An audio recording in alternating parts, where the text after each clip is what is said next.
Hi, Carla. We're just waiting for Commissioners McBride and Byrd before we start. Thank you so much, Linda. You're welcome.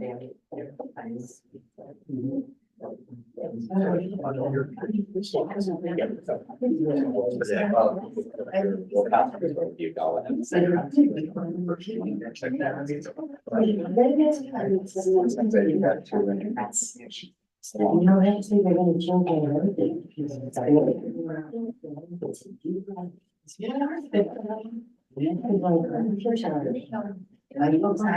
So it's kind of along the same line, like.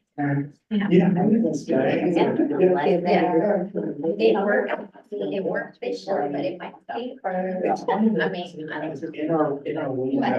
Never know. My mother now. You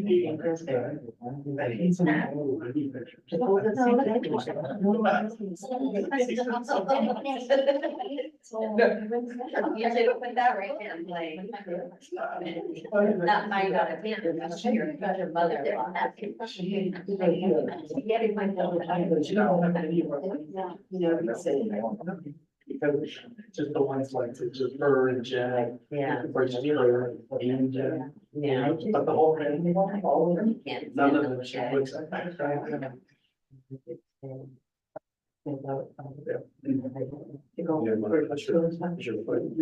I have an X-ray tomorrow. We'll see. If it's in the hill, if it's the hill. Yeah, I hope it's all done, because as soon as they get the clearance, I can start running again. So, yeah, we're ready for-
So I'm calling it to order, and, are there any logistics I need to do, roll call?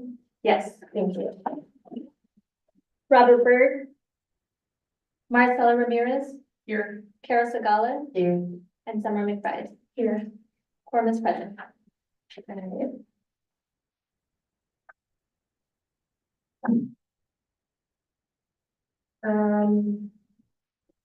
Requests to participate, how do you want to participate? Well, obviously we do. No, confirming that we actually don't have any commissioners joining Okay. under AB 2449, but Carla is joining us remotely for this meeting. And apologies, can't be there in person. My husband has COVID and my daughter is sick. So apologies that I can't join you today. Oh, wishing you and your family well and a speedy recovery for both of them. Thank you. Anything else I need for this item? Okay.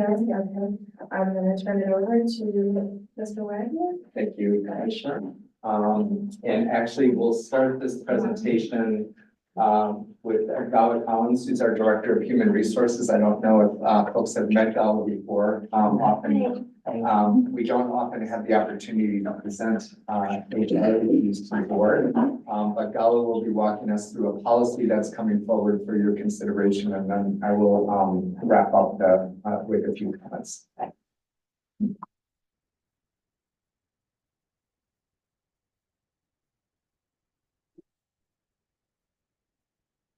And I believe we also have hard copies if you know.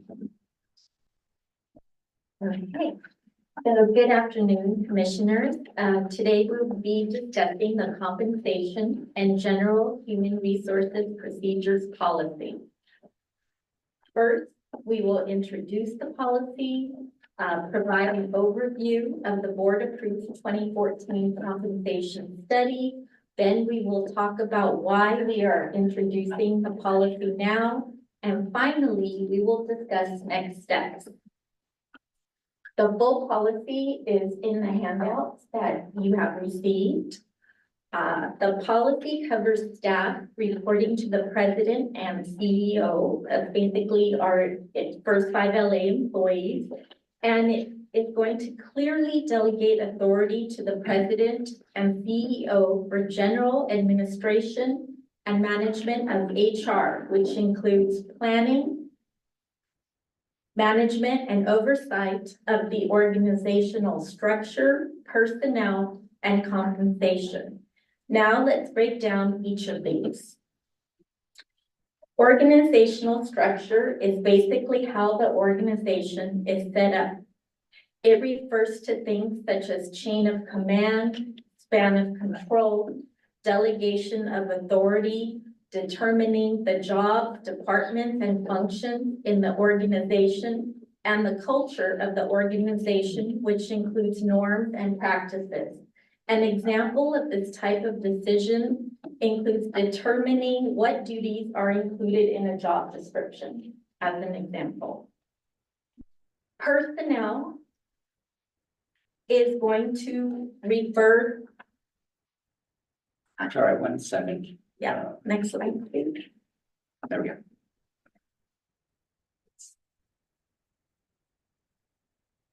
Thank you.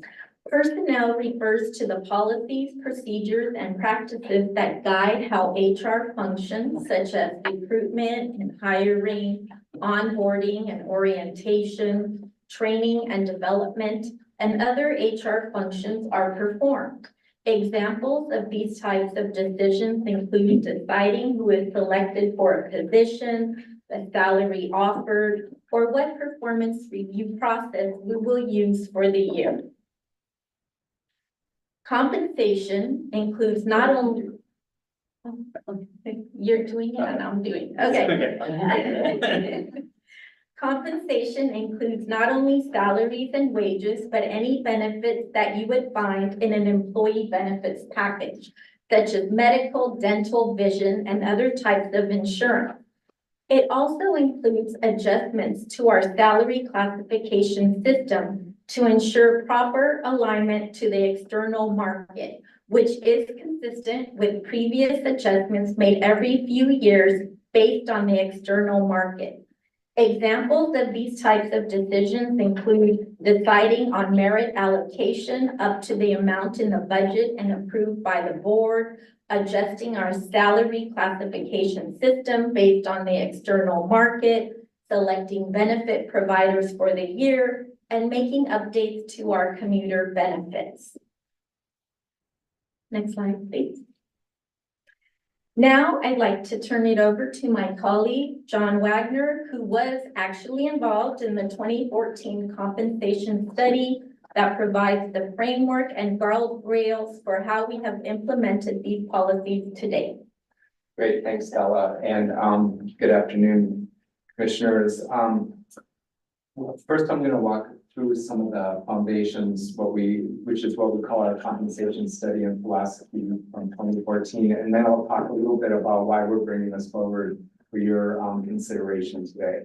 So when I joined First 5LA back in 2012, there was no grade system, job kind of grades and attached salary system. There was absolutely no classification system, and in fact, what existed at the time was an internal policy where if someone was hired, they were brought in at 5% above what they were previously earning, often in the external market.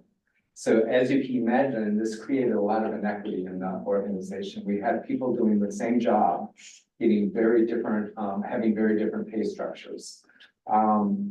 We had situations where people were brought in and reporting to supervisors and earning more than the supervisor because of what they had earned previous to First 5. So it really didn't make a lot of sense. There were many examples of that in inequities. So one of the first things that we did, and I should also say, there was an audit done in 2009, 2011 called the Rose Audit.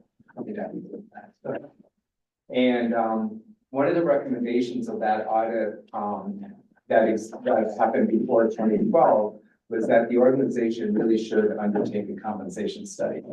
And that's exactly what we did in 2014. We did a competitive procurement.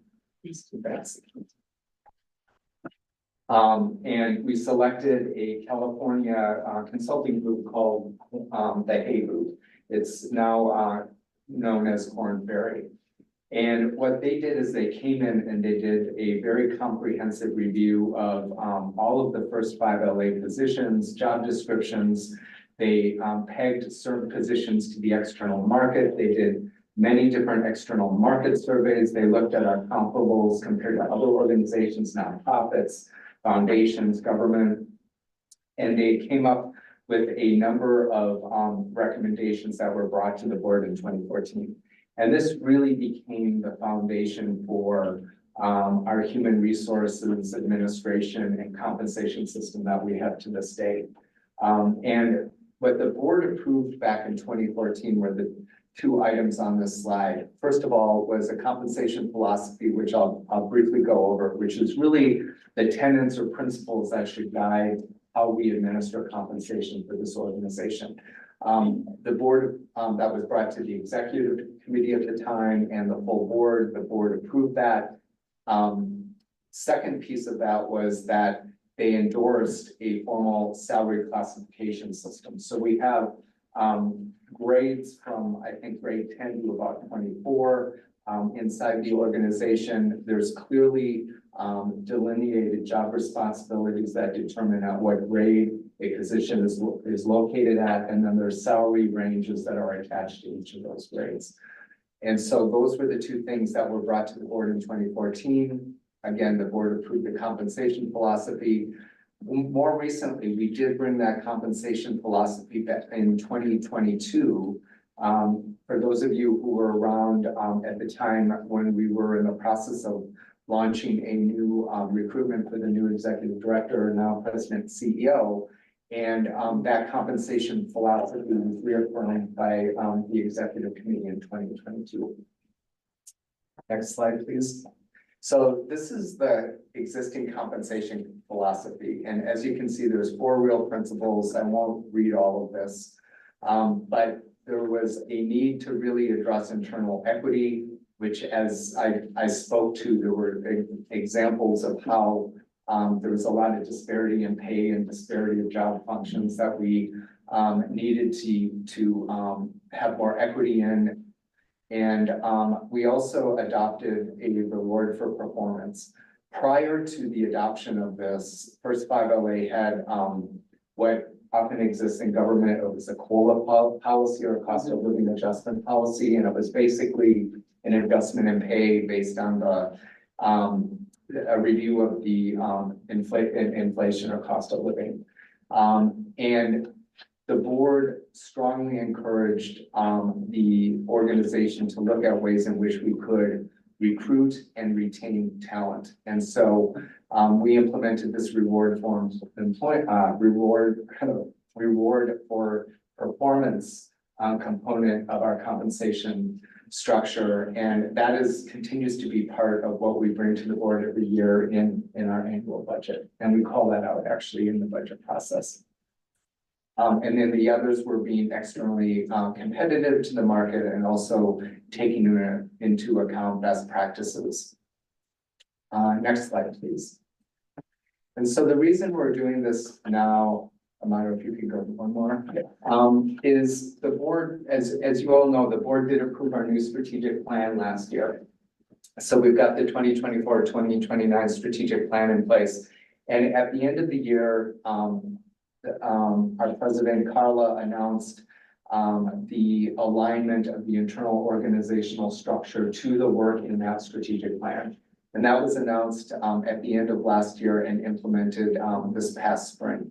And we continue to look at that. That organizational restructure was done at a fairly high level that resulted in the establishment of certain centers with departments within those centers. But we continue to look at that, especially as we are getting closer to the identification of our tactics, which is the actual work that we'll be doing over the next years of our strategic plan.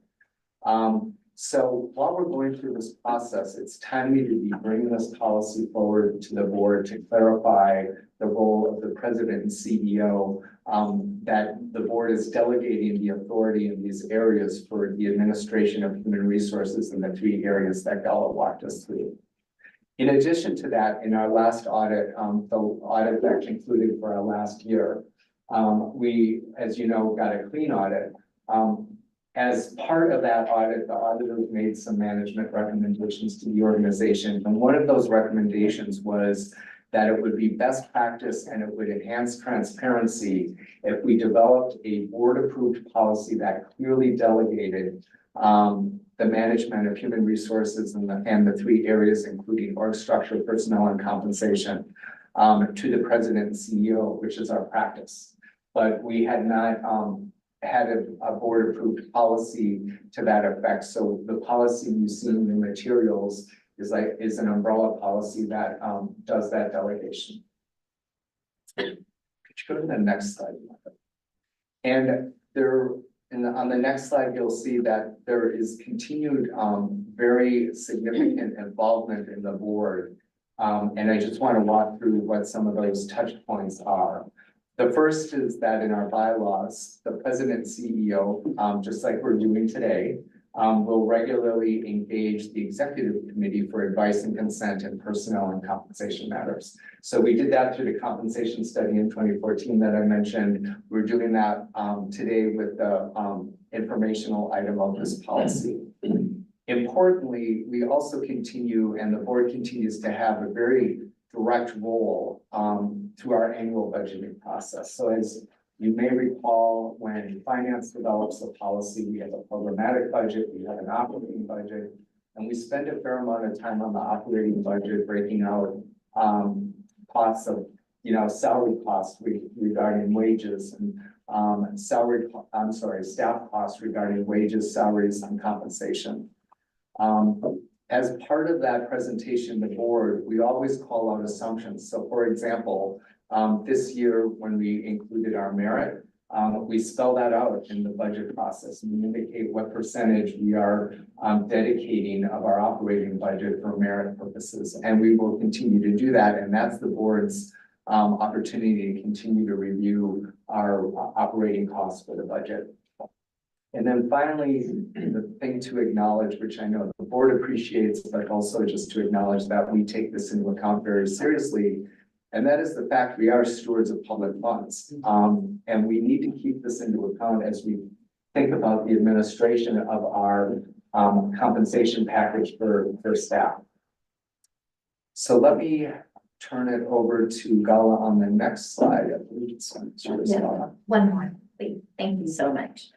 So next steps, in October, we will take this to the board as an information item. And in November, this will be an action item where you will vote on this policy. And so with that, we'll turn it back to our chair. Thank you for the presentation. Are there commissioners with questions? I actually do. So when you worked with the consulting firm in 2014 to address the disparities in compensation and the way people were brought in, and that blew my mind, I'm sorry. Regardless of skill or experience, you just, was there a point where there were reclassifications, and how did that work? Yeah, great question, and was a very different environment in which to move to this kind of structure, as you mentioned. So we did go through a process where each position was evaluated. First of all, we updated job descriptions to match everyone's position. We went through a process through a system called GEMS. I think it's a job classification system where each job description was evaluated through this system, and we had a consultant who was expert in administering GEMS. And it provided a job grade. And then we kind of organized the internal staffing structure aligned to the grades. I think we have roughly from 10 to 24. Yes. So that's 14 grades. And so all of our internal positions fell within those 14 grades. And it does not include the president CEO, because that's a direct reporting board. So all of the internal staff, which is what this policy covers, fell within those grades. And then based on the surveys of the external market, we were able to peg those job grades to an appropriate salary range that the external market dictated was competitive for those salaries. So as you can imagine, some people were within the range, some people weren't in the range. Yeah. So we went through a process and working with the board, and the board did allocate funding at that time to move positions within the salary ranges. So if people were significantly under the range, over time, it did not happen overnight. We were able to gradually move to this new structure. And then we've continued to manage staff salary changes within the ranges that we have. If anyone has worked in government, I've worked in government, and you often have grades and ranges, and every few years HR comes up with an adjustment based on inflation, because those ranges often fall out of connection to the external market, and inflation caps a lot of people out, or whatever the issue is. So our practice has been every couple of years, we test the external market and we make those adjustments. But right now, everyone is within that classification system. Because 10 years ago seems like kind of a long time, but not really, if you're trying to align classification and create some parity in the compensation. How comfortable do you feel that you've accomplished that in the 10-year span where we are today? So, you know, and I'll ask Gala's input on this. I think we were able to move pretty efficiently to this new structure within a couple of years. And what has happened is the reward for performance, we've also been able to, through a more formalized performance evaluation system, been able to compensate talent and reward talent within that classification system. So a really good example is through our performance evaluation system. In the early years, as we were going into this new system, we would look at high performance talent within the organization. And if they were really low on the range and they weren't on par, or what we call like within the compa ratio of their colleagues, and yet they were high performers. What we tended to do is boost, some of their salary through, the merit program to make sure that they were further along on the range. So that's how we've managed kind of like bringing people into the classification and then creating more equity so that folks are all within the range, and then rewarding talent so that those that are higher performing tend to be a little bit further along on the range. I don't know if that answers your question, but that's kind of been our practice. Bella, is there anything else? And every year, we do look across the organization to see if we need to do any salary adjustments, if someone is too low, based on their performance. But we have really gotten into a level where everyone is very fairly compensated. Commissioner Ramirez and then certainly. I'm just curious about the reward for performance, and you said it's within the performance plan of sorts, right? But are there like particular metrics that you're looking at, or what types of things are considered for? Yeah, so our performance evaluation system actually has changed through the years, and typically right now, we typically in many of those years, and acknowledging it's changed, had 5 competencies that were basically aligned to our organizational values. And those competencies had something called sub-competencies, and every staff member had those 5. In addition, there are 2 competencies aligned more to the management level positions and above that have to do with staff, personnel management and things like that that are more appropriate for managers. So generally 7 competencies. I will acknowledge, however, that during COVID, and coming back into the office since COVID, the organization has made the decision to move away from those competencies more to a streamlined performance evaluation, because staff, especially during COVID, were juggling a lot of different tensions and pressures, and were not physically in the office. So the supervisor didn't always have as much a direct line of sight, still being managed, but more remotely. And so we allowed the performance evaluation process to be more streamlined and less based on those direct observational competencies, and more of a meets, does not meet, exceeds type of performance system. And now we are going back to the 5 or 7 competencies that we've had previously, correct?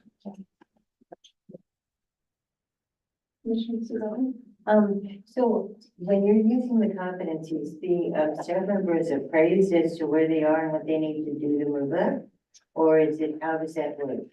Yeah, so that's a great question. Do you want to answer that? And So basically, the manager completes a performance evaluation. And we do have a letter with the employee, and the discussion takes place about where they are in their performance. And the one thing I would say too is we do not, our performance cycle runs from July 1 until June 30th. So it's pretty much on the fiscal year. Yes, and everyone has their performance evaluation at the same time. No. So I know that's not. So it's consistent. It's consistent Yeah. instead of like the anniversary date. So you might be in a different place at that time. So Yeah. everyone does do it at the same time. And then it moves you forward as an organization. Yes. Exactly. That's what my concern was. We have some people working harder than others, and we want everyone to work their best.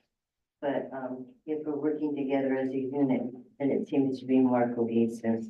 And we've done things too across during the performance process where we do look board-wide how scores are faring before they become final. HR takes an board-wide look at them, and in some cases we'll engage and we'll have discussions across managers to say, you know, your score here, you know, what's behind that compared to the scores over here. Yes, what we'll do is have these check-in conversations where different managers get together and they discuss the scores to make sure that, you know, one manager is not rating their employees over here and the other one is really being hard. So we Right. try to ensure that there's some consistency. More organization. Any other questions? I did just have one more question, because there is no, just for clarity, there is no COLA. There's, Right now, we do not have, okay, so it's all merit based and there are,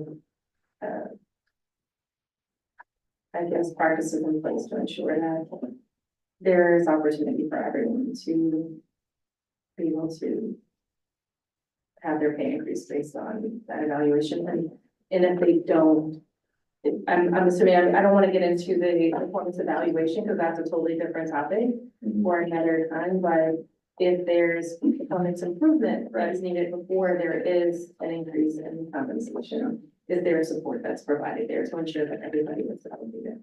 and you want to maybe say a few words, Gala, about like our, if someone were in a situation of needing improvement and a performance improvement. Yeah, plan, so what we do is we do put them on a performance improvement plan to help them get to where they need to be and then to become eligible for merit the following year. And we've had, that's been very successful. Okay. And it's not a significant number of. It's a very small percentage. Apologies. Can you also share a little bit about our coaching policy and the management training for the commissioners? Because I'm hearing a few questions about what supports are offered to staff, maybe giving an overview on that. Sure. So for managers, every manager does attend a training from the management center. So it's a management training. Directors do have an opportunity to receive coaching. And in staff, in their performance evaluation, there are opportunities to go out for trainings, for webinars, things like that. So that is in the performance improvement plan. Because we do want to help all of our employees succeed. That is the goal. What do you do to ensure, I know we're a very equity-based organization, but what do you do to ensure that we're seeing progress with maybe those people that are more disenfranchised when they first come in? How do you do for them to offer that umbrella? So many years, we do a sweep and we look to see, and we might do a salary adjustment.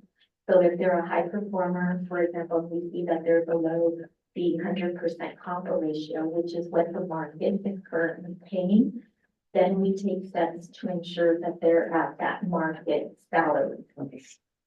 And we, in the past, there's been like state law changes frequently, and so HR is in a position every year to have to try to incorporate state law changes. And a few years ago, there was a gender equity pay with law in which we did that assessment internally of all management by gender and made adjustments.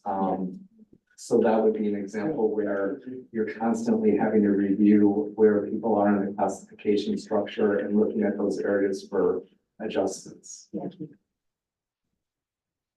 I did have a follow-up question because I think you alluded to it, but now I've got in my head super concrete. So I'm assuming staff are aware of what's required for the merit-based increase. Ahead of time, yes. Okay, so they know what they have to aim for, what they're going to be evaluated on, how to get there.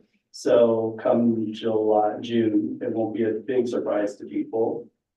But I'm also assuming that the supervisors or managers are having conversations during that year, and it's not at June that people find out, by the way. Do you want to mention the check-in conversations that are included? And all? Yes, Yeah. yes, that's one of the things we do have trainings for managers on performance evaluations. And one of the first things we say is it should not be a surprise, right? This should not be the first time that you are hearing something on your performance evaluations. So we do have managers come into HR, we coach them, they do have conversations with their employees, so no one is surprised at the performance evaluation. Yes, that's something we do try to avoid because that is not fair. Any other questions? I appreciate the equity-based approach to it, and also the fact that people get compensated for the hard work they do. I think, a system like this does require a lot of trust in leadership. Because you want to know that you are seen for the work you're doing, and we know that bias exists. And so I think that's what prompted a lot of my questions. And so I appreciate the thoughtfulness and how you approach this with the ongoing conversations, the check-ins, the coaching.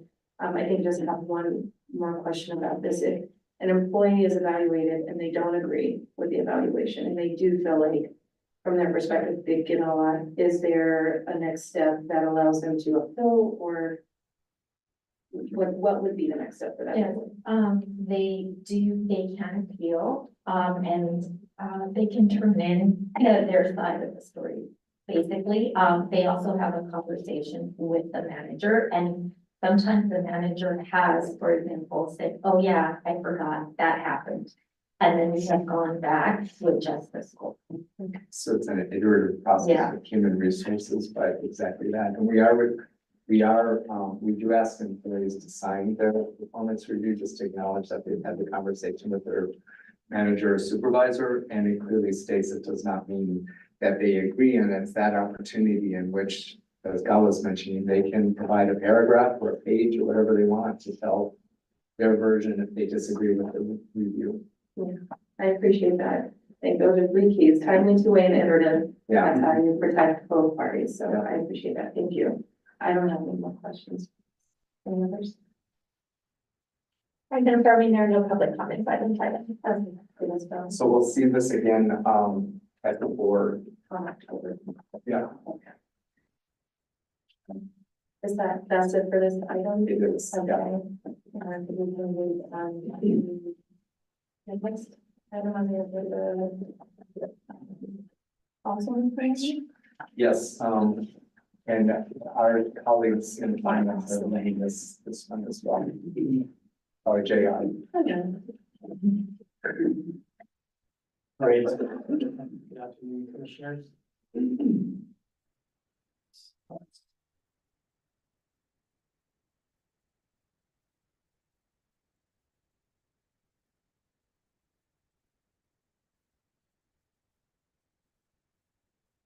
As that's coming up, good afternoon, commissioners. So, if you recall from last June's board meeting, we presented, as information, the direction of the long-term financial plan, right? Which we are referring to as the LTFP that we've referred to. So today, we are going to provide recommended options for the LTFP, as information for today. Right. So the next slide.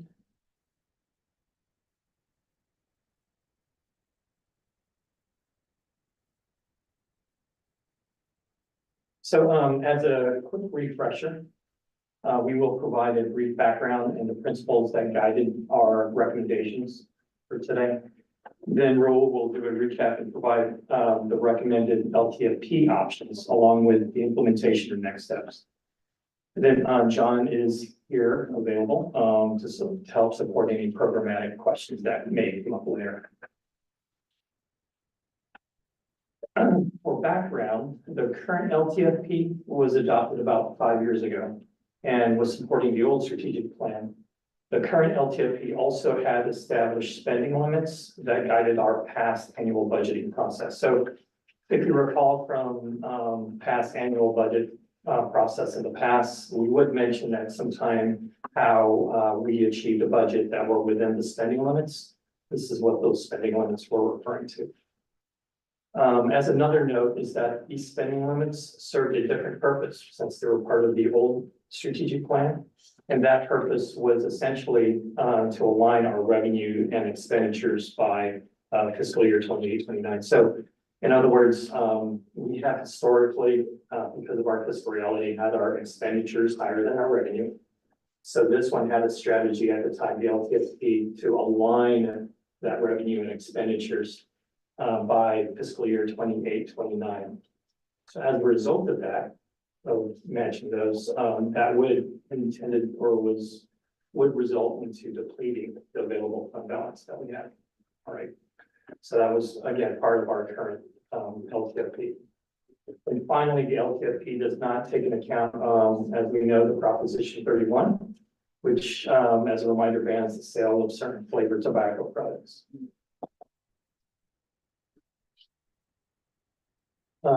There are principles that have guided our LTFP recommendations.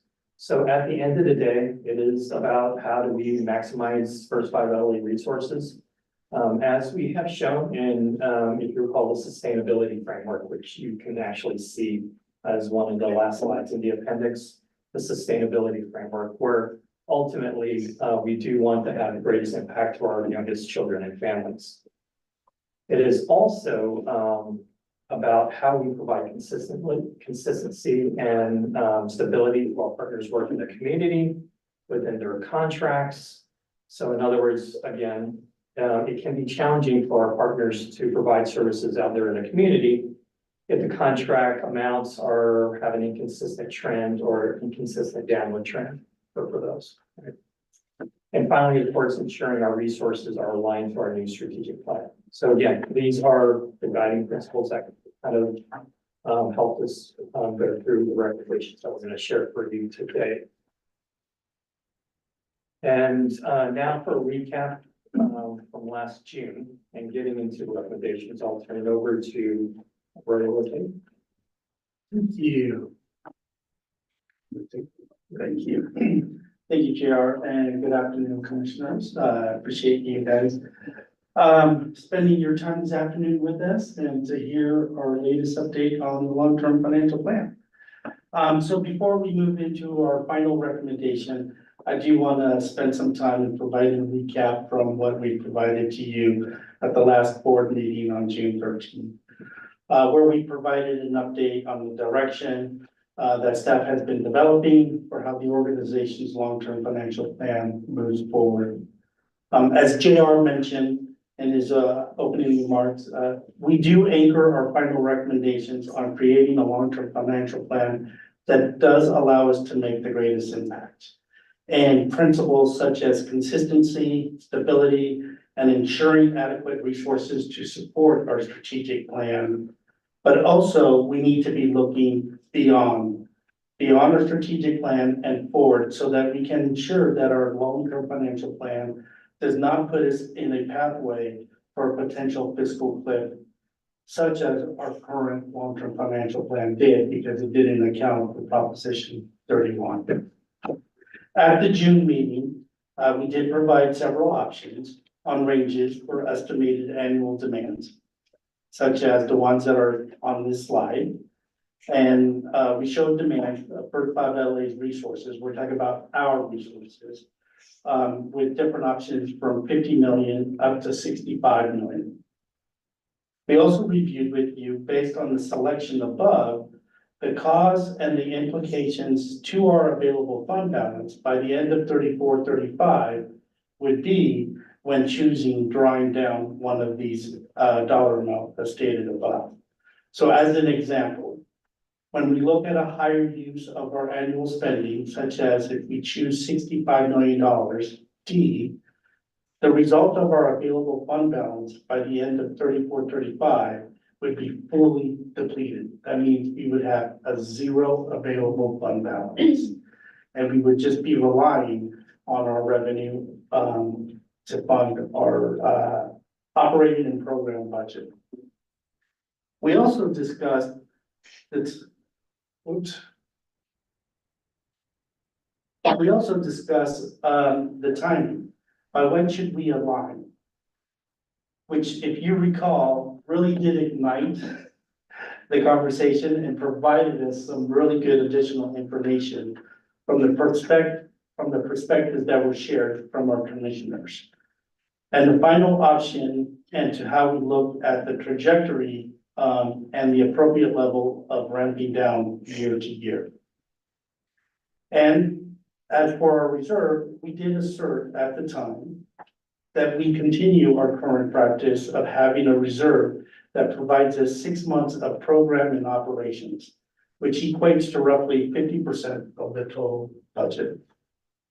So based on those conversations and based on, what we heard from the commissioners, we are now to the point where we're coming with our final, recommendations and options. So for the level of commitment of our resources, we did narrow to the two options of 55 or $60 million that we presented in June.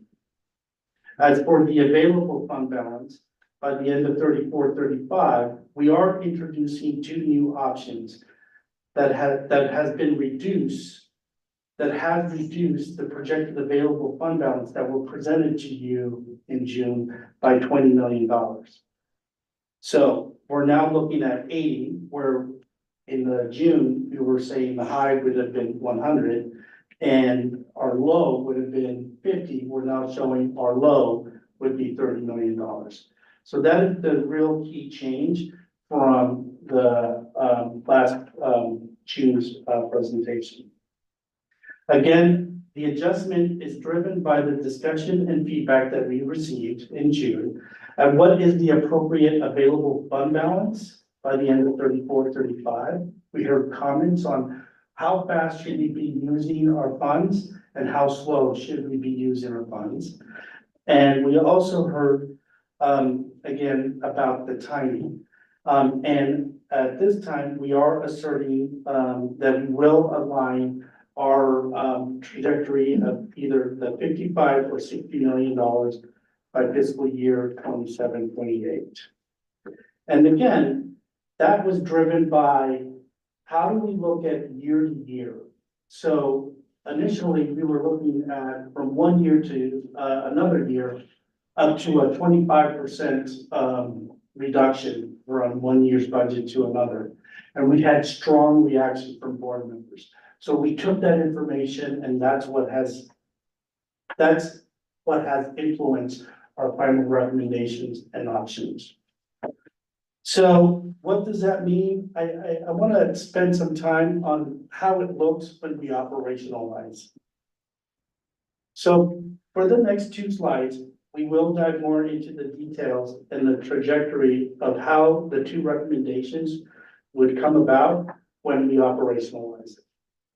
But first, I want to familiarize you all to the table.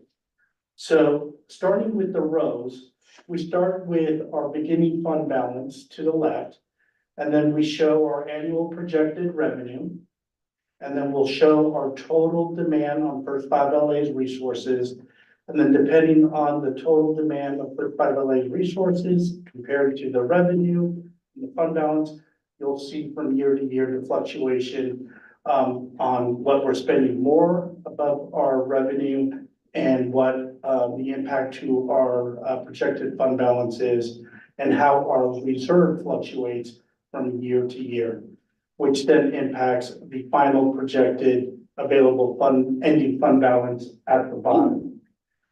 That, again, from top to bottom, those are the rows that I just explained. From left to right, the columns, it just represents the fiscal year that we're looking at. So for this scenario, aligning to a $55 million commitment of First 5 LA's resources by 27-28, I want to start with spending some time with our revenue. In both of the scenarios that we're providing you, our projected revenues for fiscal year 24-25 is anchored on the May 2024 revised First 5 California forecast, which is also works with the Department of Finance. Beyond 24-25, from fiscal year 25-26 through fiscal year 2034-35, we do project an annual decline of 4.25%.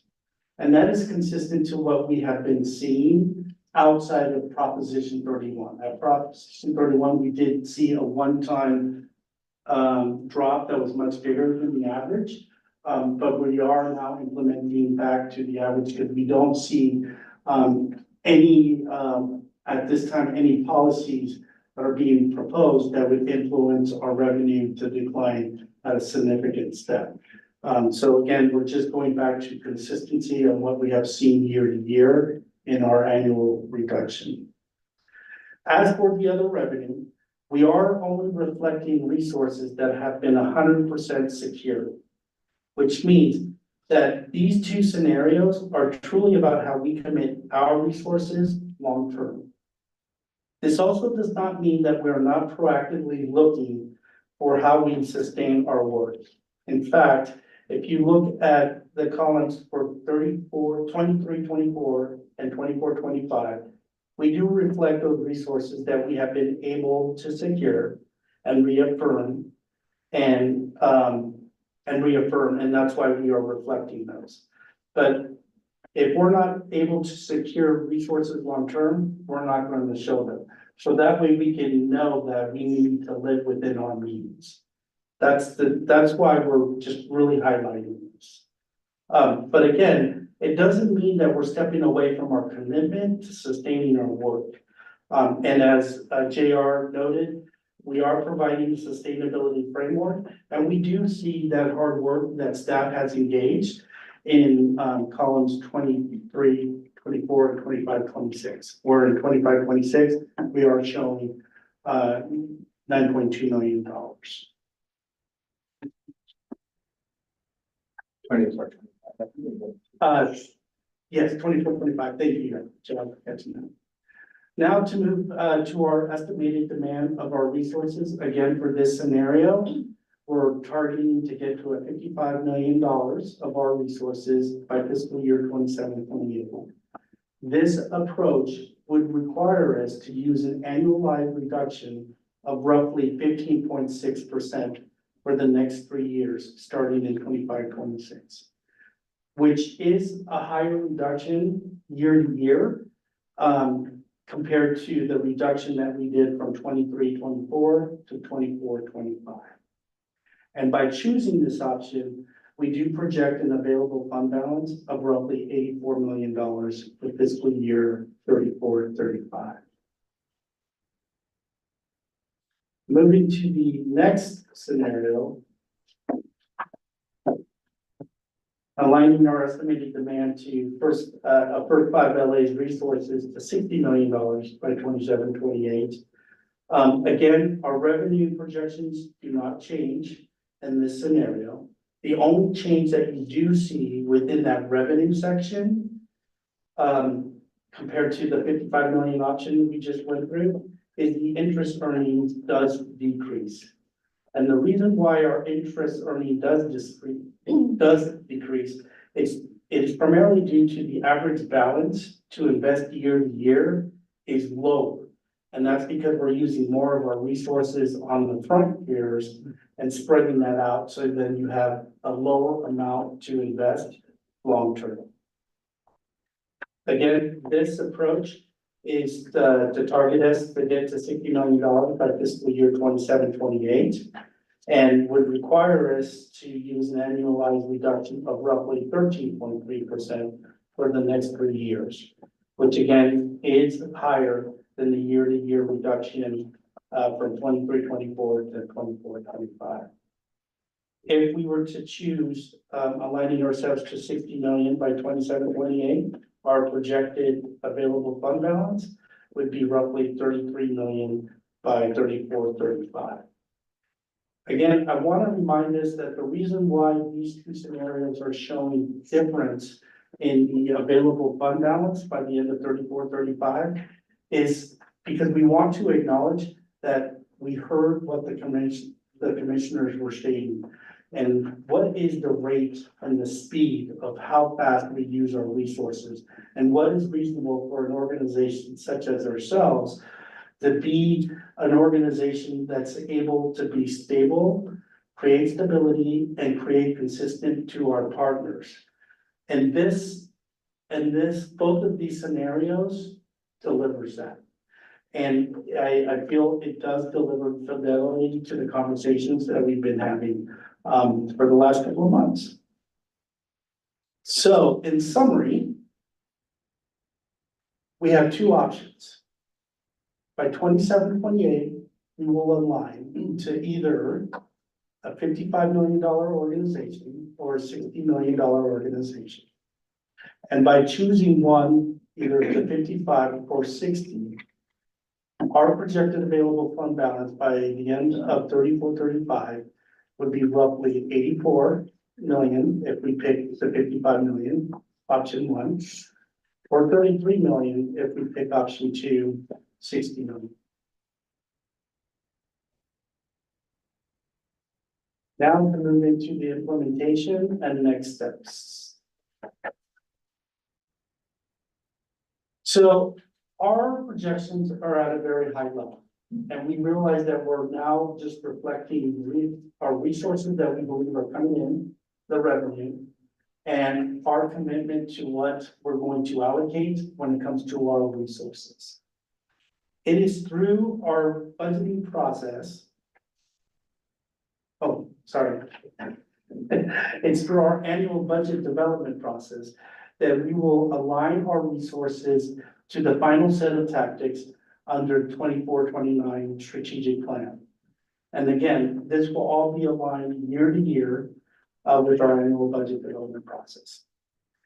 Resources for programs and operations will be adjusted appropriately and proportionately.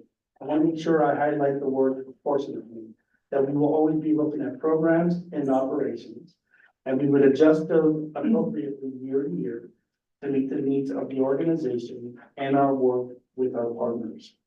Priority is working with our partners, and again, everything being proportionate and appropriate. And the new adopted LTFP will be grounded in our annual budget process from year to year.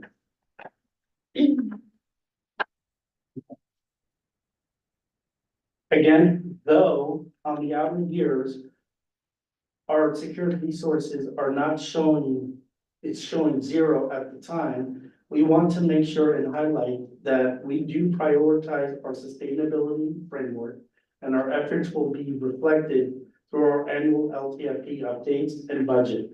Meaning, as we secure resources beyond 24-25, we will update our LTFP to reflect those secured resources. So if we were to be awarded a multi-year contract and gives it $5 million each of those years, we will make sure that we would reflect that in our updated LTFP. But again, it's only when we secure the resources that we're only going to show it in our long-term financial plan, so that we can plan and be strategic about how we use our resources. And of course, management will review and update the board annually to ensure fidelity to the direction of the approved LTFP. And then as for next steps, our plan is to go to PPC in September with the 2 options. And then from there, we'll go to the board in October for the final presentation and action. And then I open it up for questions. Commissioner, have questions? So I do have a couple of questions. So, regarding these 55 to 60 million charts, tables, that we always pretty colorful ones. So I noticed that in the estimated spending in excess of revenues line, it really significantly increases when we go from 55 to 60. And I'm wondering if you can explain why that is. When you compare the 55 to 60 tables, like for 27-28, it would be 4.8 million. Here it's 9.9 million. So it means that we are requiring more of our, that line really what it tells you is what you're drawing down from your available fund balance.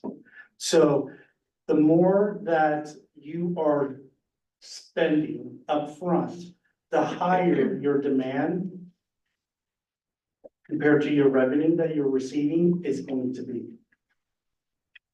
Okay, we're just spending more on the estimated. So a little bit more than 5 million, but is part of that because of the less interest? It's because there's a combination of interest and yes. Okay, got it.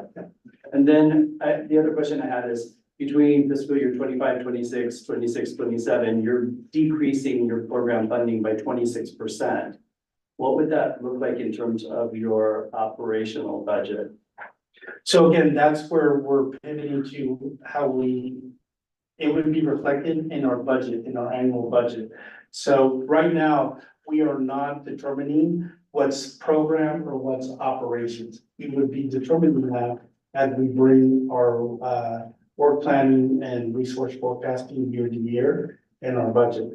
But as I stated, we are always going to be looking at our operating budget and our program budget and looking at that proportionately. So right now, just to share with you, our average operating budget is roughly between 21 to 22. At the highest point, one time was at 23%. So total budget, our operating budget was around 22% would be the average. Now, we have started looking at other first five, and we're looking at the lowest that I've seen is 21, and the highest that I've seen is 27%. That's within the first five network.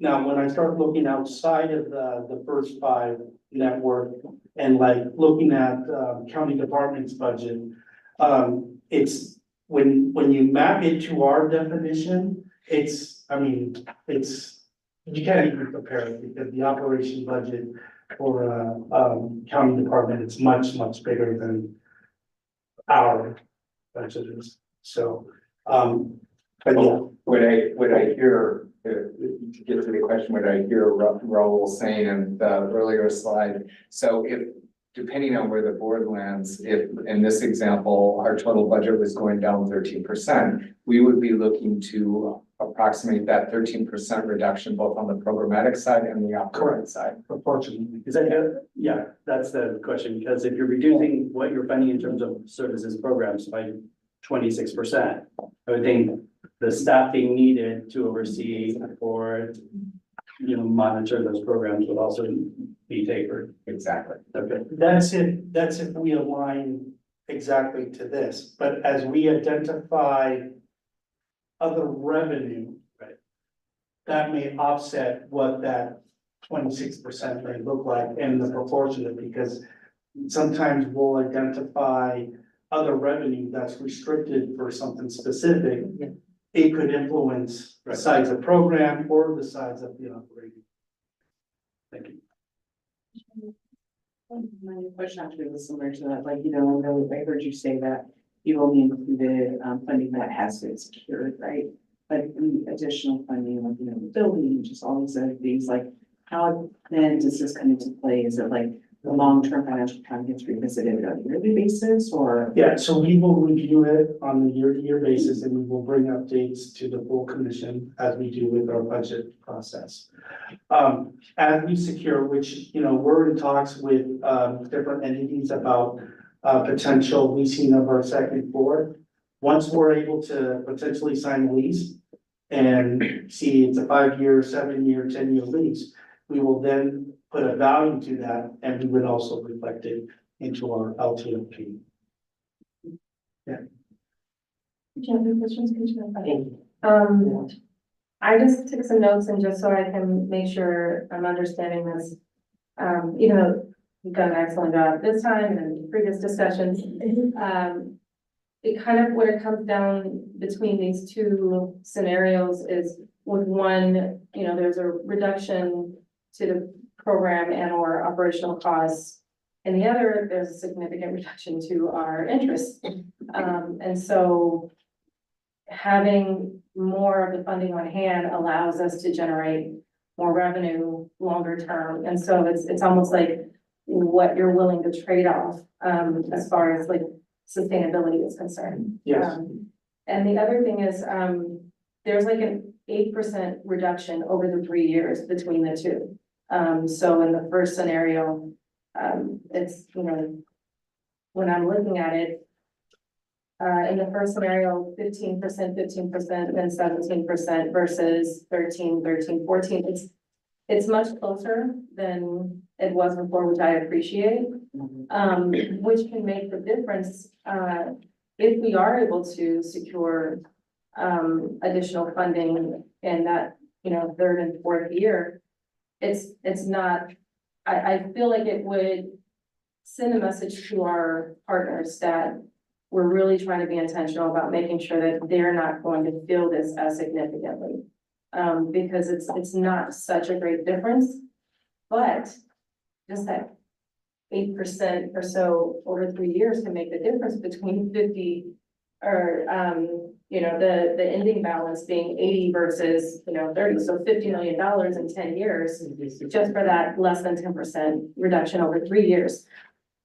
I do believe that it is important to make sure that these programs are sustainable, the operational costs are sustainable, because we just talked earlier about like 10 years is not that long, and there are so many unknowns right now with the cost of living and families not having access to, childcare and everything that's happening at the state with TK and all of the challenges with that. So, I'm still leaning more to, basically like getting more bang for our buck that we can, adjust year to year with the first scenario. Because just 2% difference in funding can long-term have a $50 million difference. And I think if our partners understand that, they want to be around for the next 10 years too. And so I feel like I'm making a case to a lot of people that don't care where I stand on this right now, but just talking it through helps me. So it helps me too. So thank you. Okay. But I And in all seriousness, there's no right or wrong. Yeah, thank you for that. Yeah, there's no right or wrong. It's really, it's a business decision. What is it that we want to look like in 34, 35? I mean, do we want to make sure that we have significant enough resources so that we can continue a nice trajectory if revenue continues to decline and there's no major hiccups like a Proposition 31? If we feel so, some people will lean towards that $60 million scenario. If we're in the fear of another Proposition 31, which in this state, there's a higher, let's be realistic, there's a higher possibility of another Proposition 31 hitting us that's going to impact our revenue, then I would lean towards the $55 million. I mean, that's my personal perspective. Yeah. But there is no right or wrong. Yeah. Well, plus from year to year, you can always adjust it and give more. You can't take it back. Yeah. So, Yeah. and we don't want to be overly confident in our ability to be sustainable with the second scenario and then have to give an even more significant reduction to, either on the backs of our partners or operations. So I do appreciate both of these scenarios, but I do think messaging is still going to be huge to the partners. We definitely do acknowledge that communication and messaging is going to be very important, and we have been working with our communication department and our consultants. That's definitely going to be one of our priorities. And again, it really depends on which option the board chooses. But we feel confident in that we're still going to keep our 50% reserve and that we should be aligning by 27, 28. And then I think that's, based on the feedback that we received from our board members. With the fundraising goals, will there be fundraising goals that are explicitly tied to the reduction? Like the 15%, if it's 15%, will there be an explicit goal set? Like this is what we're hoping to bring in fundraising and additional fundraising. Raul, if I could jump in on this one, Commissioner, we have a sustainability framework that we could share more background on this. We shared it a while ago, but what we shared with the board is not doing fundraising with other funders because we want to make sure CBOs, we're helping connect our grantees with other funders. So we're looking at things like public policy dollars, working with departments and the county. So the fundraising aspect is more about us creating spaces and tables for our grantees to show other funders the good work that they're doing. So seeing that slightly different, but we'll present the sustainability framework in September to make sure to give that overview. Thank you, and I do remember that, I apologize, I do remember, you don't want to compete, but. Yeah, Commissioner, Okay. Reed, right, it's also in the last slide in there for the sustainability framework. And just to add to what Carl said, there's the policy piece of it in there. Yeah. And then also what Commissioner Ramirez spoke to earlier about the building and what we'll talk about building, maximizing our assets. We are in talks now, like Raul said, where we could secure some additional revenue through leasing our second floor. If we looked at like outcomes-based programming, outcomes-based budgeting, which I'm sure the programs are already doing, like for those organizations or programs that are high performing versus those that may be limping along or not performing as well. Do you have an estimate for what that contract dollar amount might be? We don't exactly the way you're asking. We do, like, right now, we're in the process of projecting some of our programmatic commitments, to use a concrete example.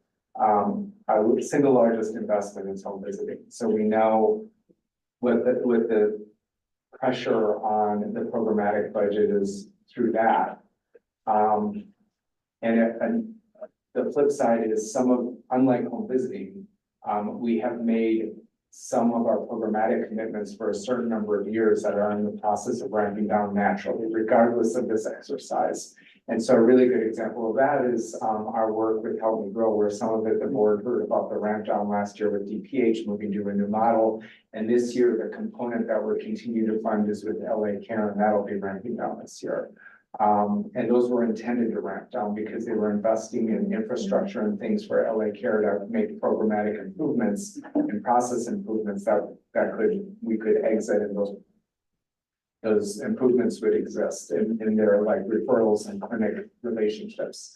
So those kinds of things we can estimate, but we do not currently have the ability to like look at one home visiting and provide a little comparison to another on a performance and then take a comparable ramp down. We do monitor performance, but it's not like we're projecting like a performance based out years, which ones are going to ramp down. We don't, our contracts are not based on performance.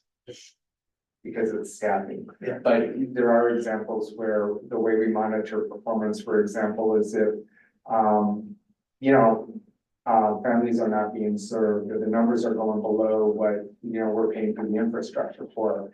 In the past, we've made those difficult decisions to transition families to other providers where, there's more staff capacity, and close down programs in the case where the size has gotten so small, we can't carry the overhead.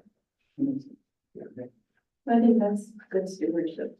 If you're investing and the people are not being served, then different decisions have to be made. I don't have any more questions. Other questions? I appreciate the work you've done, like this makes it super clear. It gives a very clear path. So I think that, all of the hours pouring over it, it has worked. Can I ask, is there a way that we can frame clear that, we're really just looking at our resources at a macro level, and we're not there yet at operationalizing, at program and, operations. Is there something that we can add to this presentation that will help commissioners? Cause it's in the next phase of our work. I think that you just said it right there. Phase one has been this, like, fiscal dive projections analysis. Phase two will be that other piece of that analysis, right? The fiscal, the program, the operations. I think you couldn't get to phase two without phase one. Correct. Because this is, look at all the various scenarios that have been presented that we finally narrowed down to. I also wonder, maybe if you were to trends like, operational versus programmatic percentages of this spending, if we were to break it that way, if there would be some sort of trend of what that might show. Yeah, our trend for the last 5 years, has been our operating is within the 21, I've seen 21, 21, 20, 22. So we're at around, we're in the low 20s. And starting to look at other first five, the system of other first five, the lowest I've seen is 21% and the highest is 27%. So we're within the range of organizations like ourselves. It's hard to compare ourselves to other organizations. So what I did was I actually looked at the county department's budget and mapped on the way that we're defining our operations. And I realized, even though I can map it, it's definitely not apples to apples because we're looking at, roughly 59% in the way that we define operations. It would land at, roughly 59%, which is not, higher. I appreciated the way you laid out the two options as well. It seems much clearer than the last time we talked about it.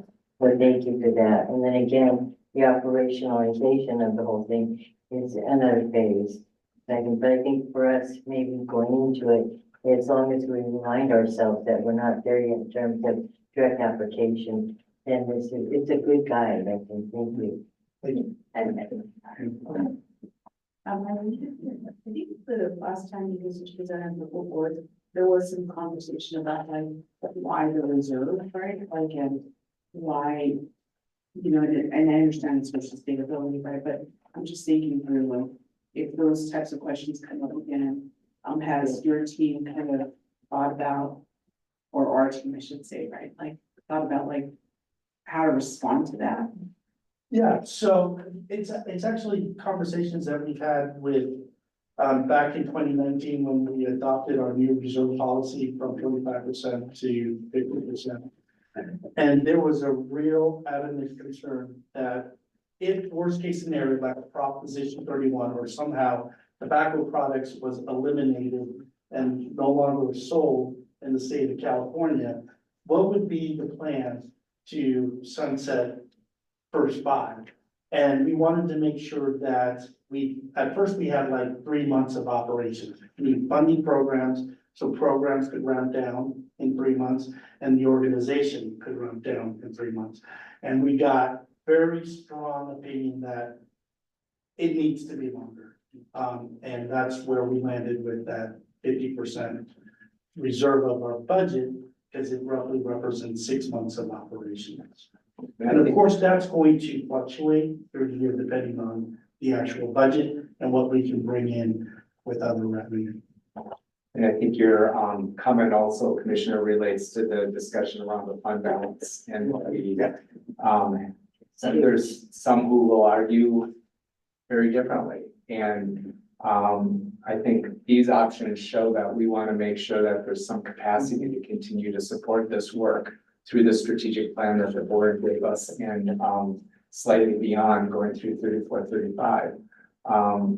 And the observation around for a 2% difference in those two ends up with a $50 million impact to your fund balance that's amazing. That's a great headline. And that's the conversation that the board is likely to have. And we're obviously giving you our best thinking on the options. The other thing I would just note is that we're working with CBOs and community organizations that have boards themselves likely and have to identify their own fiscal stability should something happen with revenue coming in. They don't want their staff to be gone overnight. Right. So I do think that, we have a budget shortfall at the state right now. No one really predicted that given the initiatives that have been pushed out over the past 4 or 5 years. So I do think it's just good stewardship. It's responsible fiscal planning to make sure that the organizations you are working with don't go dark overnight. And to answer your question, I would say this has to be presented with a reminder of our strategic plan that have brand strategies, goals, tactics in mind that have not been done. And it's about spending smarter so that we have more for longer. One thing I do not like doing is disagreeing with Dr. Berner. I did not like doing that in the last meeting, especially in a public forum. But I do understand what she's saying about the dollars we bring in today should help the people today. But I do believe that we have an obligation to be solvent for our team that does the work. And I have been, when I was on the board in 2020, we had to make the decision because we didn't have enough information, and all of our preschool teachers got pink slips because we didn't think they could be, the program is under the umbrella of the district, but they're a separate funding source. And we sent out 80 pink slips. That was the worst feeling I've ever had. Fortunately, we were able to pull from our general funds to make sure, but we also didn't know how long they could be solvent because this work hadn't been done. I never want to experience that again because that's when it deals with real people's lives, and even 3 to 6 months is not a big difference, but at least in that 6 months, you have time to explore all of your options. And let me just share with you, a lot of the thinking that went behind a lot of our strategies is because of Proposition 31, we are seeing counties that not only had to tap into their reserve, but some counties that are considering filing bankruptcy. And that really became an eye opener for myself, wow, we really have to be looking beyond just our strategic plan so that we don't walk ourselves into a potential fiscal cliff, but that we can create that stability, not only for our partner, but for the organization, as you said. Like I said, you can always spend more. You can't take it back. Yeah. So, yeah, we've got to be thoughtful about it. And I do appreciate all of the work you did. You took our feedback, you adjusted it. It's not $100 million. It's more reasonable. Like, I think that also is a part of it too. So thank you. I really appreciate it. Well, we appreciate the feedback and partnership. Any other questions? That's the last item. That is the last item. I did want to confirm that there aren't any public comments on this item. There are any public comments? There are no general public comments. We do have one item that Jamie's working on right now. The commissioners can just hold on for a couple of minutes. And it's our next steps, and we'll cover it. Thank you so much for your patience. This is. Yeah. Yes, thank you. It makes so much more sense than the last time we talked about it, so thank you so much. And the options are much clearer and clearer. Yeah. So I think Jamie is ready for our next item. So we did want to acknowledge that today is Commissioner Kara Sagala's birthday. She is executive with us for our executive session. So we wanted to do a little happy birthday song. Happy birthday to you. Happy birthday to you. Happy birthday to you.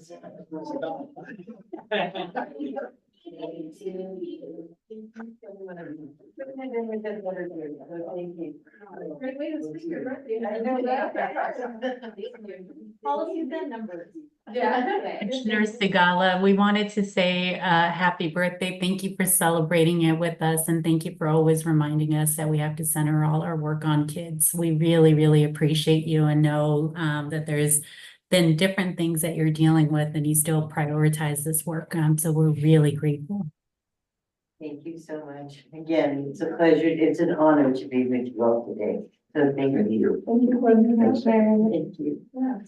Are we good to adjourn? We are good to adjourn. Thank you. Thank you, Thanks, Carl. everyone. Take care. Thank you, Carla. Thank you so much. Have a good day. Bye. I was always looking.